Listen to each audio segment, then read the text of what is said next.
Hi, sorry about that sudden cut. Telemarketer called me, interrupted the video on my phone. So, for all of you thinking of buying a nice, or getting a phone with a nice camera instead of getting a proper camera, keep in mind that random telemarketers will fuck up your video. Alright, I think I was at just over 20 minutes on the other video, so I'll try to continue what I was saying and keep this one fairly short. Everything that happens should happen for a reason in fiction.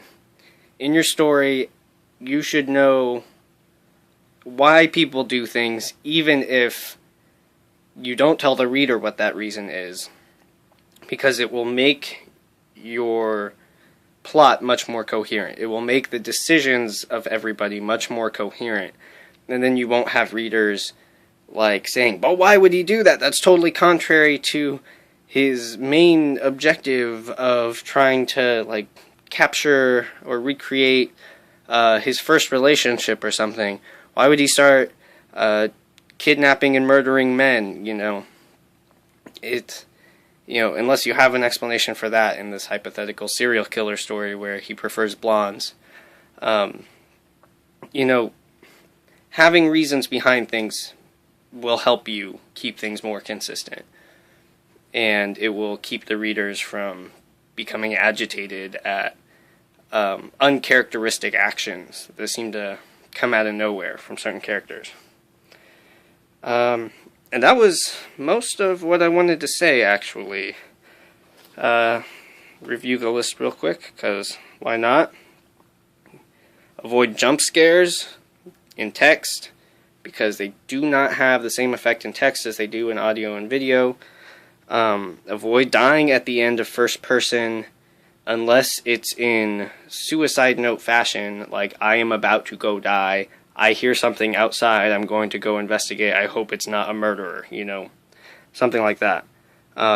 3, hyperrealism, or going out of your way to make things in pixelated games realistic, or reminding us that something happening in a game is pixelated instead of just saying it as if it were real, and having us sort of remember in the back of our minds that it's pixelated, which is what I think works best.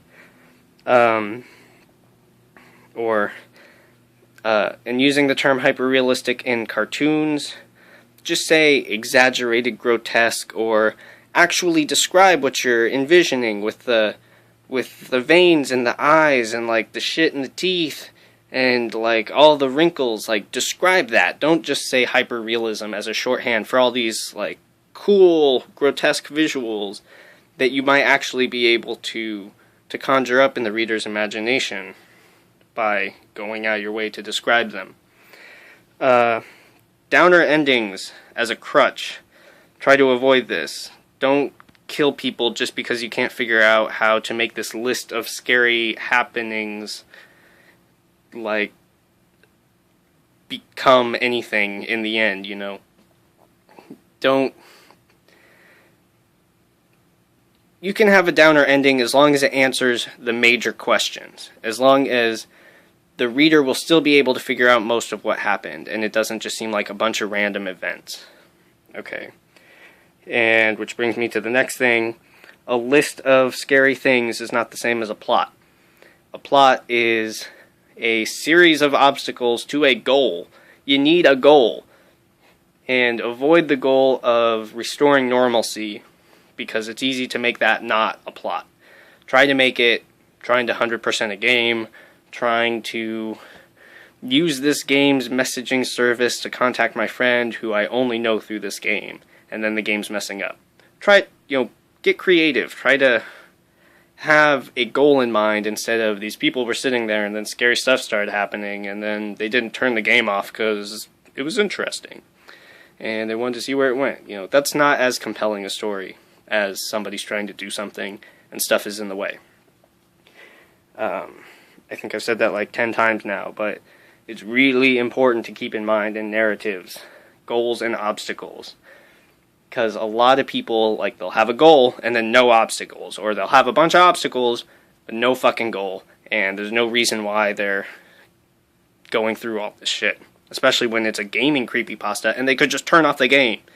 Like, that's one of the first things commenters and, like, Mudahar will say on the Some Ordinary Gamers video channel on YouTube. He'll say, you know, as soon as he's done reading, like, why didn't they turn off the game? Just, why continue something that's threatening your life out of mere curiosity? Don't do that. Okay, and which brings me to my next point. Avoid gore for the sake of gore. Avoid gore as scenery. Have it be an obstacle. And don't have anybody do anything for no reason. Because that is so weak, and it'll drive your readers crazy if people seem to be behaving arbitrarily or behaving in a way like that just seems like the author just wants that to happen, so it happens. And it doesn't seem logical to happen, it just happens. Try to avoid that. Okay. I guess that's it. That's all my ideas. That's all I got to say about how to not fuck up creepypasta for this video. Maybe I'll do a part 2 if I get a bunch of angry feedback and suggestions and other things that people hate that plagues creepypasta, like the finding the cartridge at a garage sale or a swap meet or a used game store and getting it for free, or having it be just... Don't do that, please. Just have a game. Or make a game up, which I think it can actually be more interesting if you totally fictionalize a game and say, you know, this was a beta that got passed around years ago, but I found a copy and it's terrifying, my god, you know. I really like that kind of thing, because sometimes people take those fictional games from creepypastas and they make real games out of it. And it's like, holy shit, this writer, like this fiction writer, accidentally designed a game. You know, they accidentally came up with this and then somebody coded it and drew it up. Alright. Yeah, that's all I got to say for now. So, thanks for watching, listening, however you consumed this video. See ya.